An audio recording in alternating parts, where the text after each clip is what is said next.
यह कहानी राजा वीरेंद्र और उनकी पत्नी रानी कुमुदवती की है। राजा वीरेंद्र बहुत धर्मात्मा और परोपकारी राजा थे। उनका राज्य बहुत समृद्ध था और वे सदैव अपने प्रजा के कल्याण के लिए कार्य करते थे। रानी कुमुदवती भी अत्यंत सुंदर और पतिव्रता थी, जो अपने पति और राज्य के लिए हमेशा तत्पर रहती थी। दोनों की जिंदगी में कोई दुख नहीं था और उनका राज्य सुखी था। फिर एक दिन स्वर्गलोक में एक विचित्र घटना घटी। ब्रह्मा जी और शिव जी के बीच इस बात को लेकर विवाद छिड़ गया कि कौन सर्वोत्तम है, ब्रह्मा या शिव। ब्रह्मा जी ने दावा किया कि वह सबसे बड़े देवता हैं, जबकि शिव जी का कहना था कि वे सर्वोच्च हैं। यह विवाद स्वर्गलोक में बहुत बढ़ गया। ब्रह्मा जी और शिव जी ने एक निर्णय पर पहुंचने के लिए धरती पर जाने का निश्चय किया और सोचा कि यह विवाद किसी सबसे न्यायप्रिय व्यक्ति से हल कराना चाहिए। आखिरकार दोनों देवताओं ने अपने विवाद का निर्णय लेने के लिए धरती के सबसे न्यायप्रिय व्यक्ति राजा वीरेंद्र के पास जाने का तय किया। जब ब्रह्मा जी और शिव जी राजा वीरेंद्र के दरबार में पहुंचे और उन्हें अपने विवाद के बारे में बताया, तो राजा वीरेंद्र को एक कठिन स्थिति का सामना करना पड़ा। उन्होंने सोचा कि यदि वह एक को श्रेष्ठ ठहराएंगे तो दूसरा देवता नाराज हो जाएगा और उसका प्रकोप उनके राज्य पर पड़ेगा। राजा को इस समस्या का हल नहीं मिल रहा था। राजा की पत्नी रानी कुमुदवती ने जब राजा को इस चिंता में देखा तो उन्होंने उससे पूछा, क्या हुआ महाराज, आप इतने चिंतित क्यों हैं? राजा ने सारी बात रानी को बताई। रानी कुमुदवती ने बड़ी समझदारी से उत्तर दिया, महाराज, आप ब्रह्मा जी और शिव जी के लिए 2 आसन तैयार करवा लीजिए, एक सोने का और दूसरा चांदी का। सोने का आसन दाहिने हाथ की ओर रखें, क्योंकि शिव जी सर्वश्रेष्ठ हैं और उन्हें दाहिने हाथ का आसन मिलेगा। चांदी का आसन बाएं हाथ की ओर रखें, ताकि ब्रह्मा जी का मान बना रहे। जब दोनों देवता अपने अपने आसन पर बैठेंगे तो आप उन्हें यह कहें कि यह निर्णय तो स्वर्ग में ही हो चुका है, आप दोनों ने खुद ही इसका समाधान ढूंढ लिया है।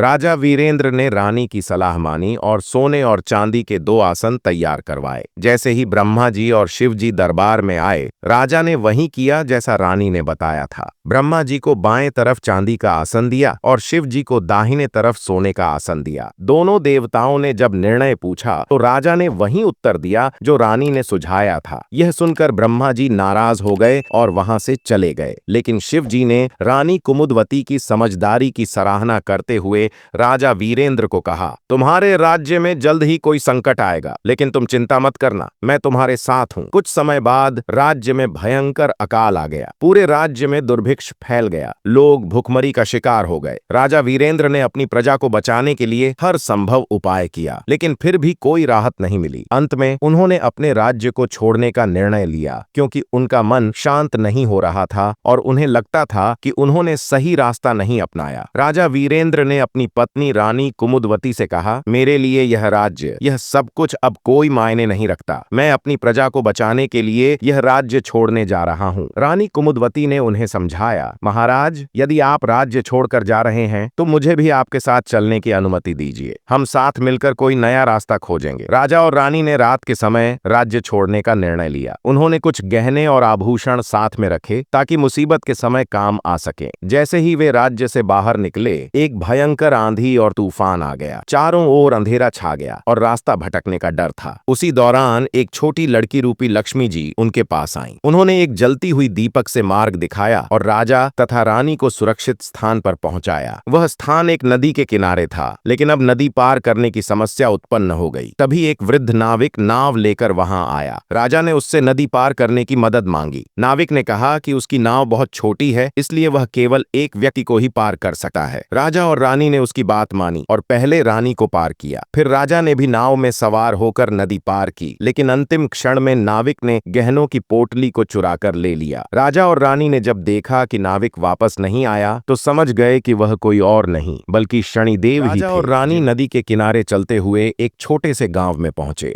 जहां के लोग लकड़ी काट कर बेचते थे। राजा वीरेंद्र और रानी कुमुदवती ने वहीं जीवन शुरू किया और जंगल से चंदन की लकड़ी काटकर उसे बेचने लगे। थोड़े ही समय में वे काफी संपत्ति जमा करने में सफल हो गए। लेकिन शनिदेव ने एक और चाल चली। एक दिन व्यापारी के भेष में अपने जहाज के साथ गांव आया, जो चंदन की लकड़ी लेकर दूसरे देशों में जाता था। उसका जहाज समुद्र में फंस गया और वह उसे निकालने में असमर्थ था। तब शनिदेव ने एक ब्राह्मण का रूप धारण कर उस व्यापारी से कहा, अगर तुम गांव के लोगों को भोजन का निमंत्रण दोगे तो जो भी सती स्त्री तुम्हारे जहाज को छुएगी वह जहाज समुद्र में फंसने से मुक्त हो जाएगा। व्यापारी ने ऐसा ही किया और गांव में सभी को निमंत्रण भेज दिया। जब रानी कुमुदवती के पास संदेश आया तो उन्होंने कहा कि उनके पति राजा विक्रम जंगल में लकड़ी काटने गए हैं, इसलिए वह निमंत्रण स्वीकार नहीं कर सकती। व्यापारी को यह समझ में आ गया कि रानी सुलोचना पतिव्रता हैं और वही उनकी मदद कर सकती हैं। वह शाम को फिर से रानी के पास गया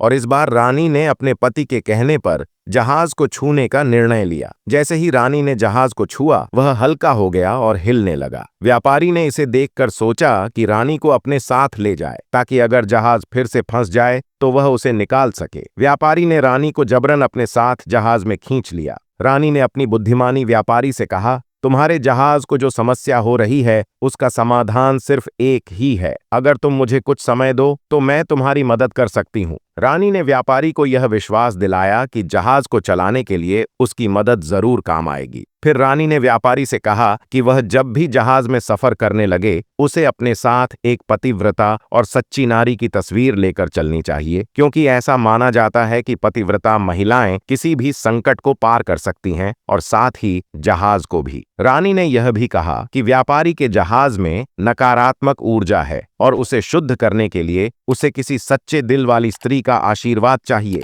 व्यापारी ने यह सुना और सोचा कि रानी सही कह रही है। उसने रानी से माफी मांगी और उसे बिना किसी नुकसान के छोड़ दिया। रानी कुमुदवती की समझदारी और शांति से काम लेने के कारण वह व्यापारी पछताया और अपना व्यवहार बदल दिया।